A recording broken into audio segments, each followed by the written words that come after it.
Bonjour à toutes et à tous. Aujourd'hui, on va réaliser des marshmallows au citron.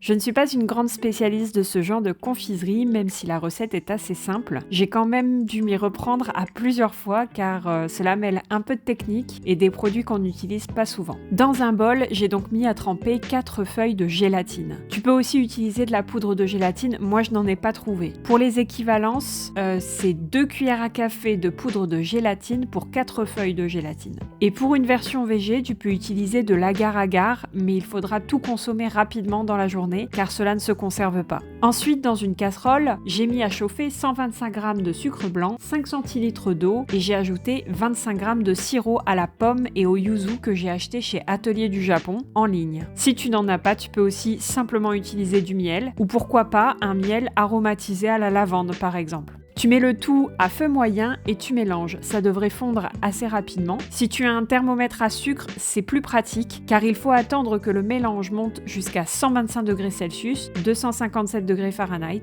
Dans le même temps et avant que le sirop atteigne les 125 degrés, tu peux commencer à monter les blancs en neige. Donc fais en sorte que ce mélange, les blancs en neige, il soit mousseux mais pas ferme, un peu comme la mousse d'un shampoing. Une fois les 125 degrés atteints, retire le sirop du feu et incorpore les feuilles de gélatine une à une en les essorant au maximum avec tes mains. La feuille de gélatine, elle fond à partir de 60 degrés, donc il faut ajouter chaque feuille une par une pour qu'elles soient dissoutes les unes après les autres et pour éviter d'avoir des morceaux de gélatine en bouche. Une fois bien incorporé, tu peux verser le sirop dans tes blancs en neige. Pour cela, tu relances le batteur et tu verses le sirop contre la paroi du bol et enfiler.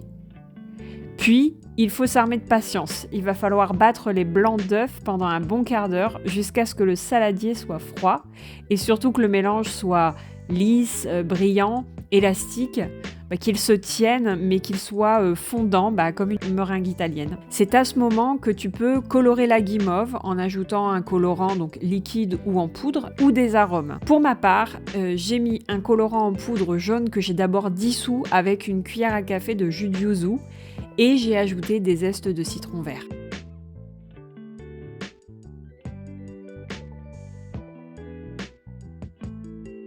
Dans un plat, tu saupoudres un mélange fécule sucre glace de sorte de recouvrir tout le fond du plat. Pas besoin d'en mettre énormément, mais il faut que la couche de fécule sucre glace recouvre bien l'intégralité du plat pour pas que le marshmallow adhère. Puis tu verses la préparation dans le plat. Donc là, tu l'étales comme tu peux. Moi, j'ai effectué une pression un peu comme quand tu étales de la pâte à tartiner sur une tartine. J'ai lissé grossièrement et j'ai recouvert de fécule sucre glace. Et ensuite, j'ai mis le plat au frigo pendant 1 heure au minimum.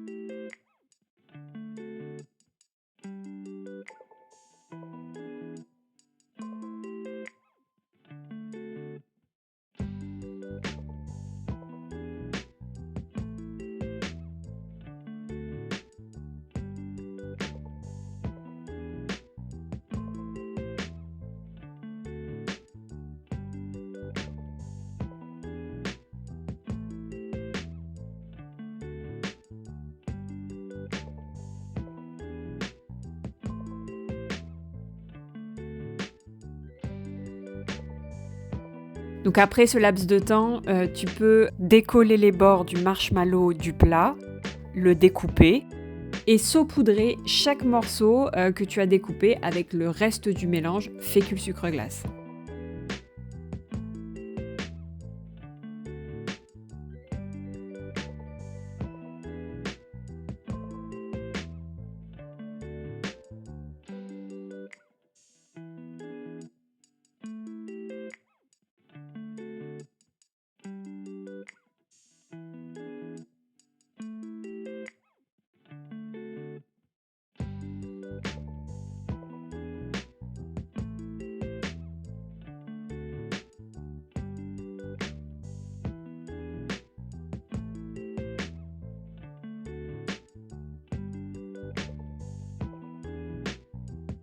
Alors tu peux faire de simples cubes ou utiliser un emporte-pièce pour des formes plus originales. Mais je te conseille quand même de rester sur des formes géométriques avec peu de détails. Le marshmallow se conserve dans une boîte hermétique 4 à 5 jours maximum.